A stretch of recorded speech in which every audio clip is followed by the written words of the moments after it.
যখন আমি ঘরে ঢুকলাম তখন আমি শুনতে পাই ওই রুম থেকে কটমট শব্দ আসছে, যেমনটা হার্চি বলে শব্দ হয়। আমি কৌতূহলী হয়ে আস্তে আস্তে এক দু পা করে ওই রুমের দিকে গেলাম। দেখি একটি বুড়ি, যার চুলগুলো ছিল সম্পূর্ণ সাদা। তার চুলগুলো এত বড় যে ফ্লোরে পড়ে আছে, আর নখগুলো এত বড় যে আমি জীবনেও এত বড় নখ দেখিনি। তার এক একটা দাঁত ছিল তার নখের থেকেও বড়। সে যখন আমার দিকে ঘুরে তাকায় তখন দেখি তার মুখে রক্ত লেগে আছে।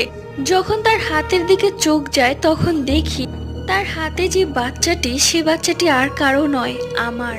এবং সেই আমার বাচ্চাটার পেটের থেকে নাড়ি বুড়ি ছিঁড়ে খাচ্ছে। এটা দেখে এক চিৎকার দিয়ে আমি মাটিতে পড়ে যাই। যখন চোখ খুলে তাকাই তখন দেখি আমার স্বামী, আমার বাচ্চা সবাই আমার সামনে। ভাবলাম হয়তো দুঃস্বপ্ন ছিল। হঠাৎ জানালায় চোখ পড়তে দেখি সেই বুড়িটি, যাকে আমি একটু আগে দেখেছি,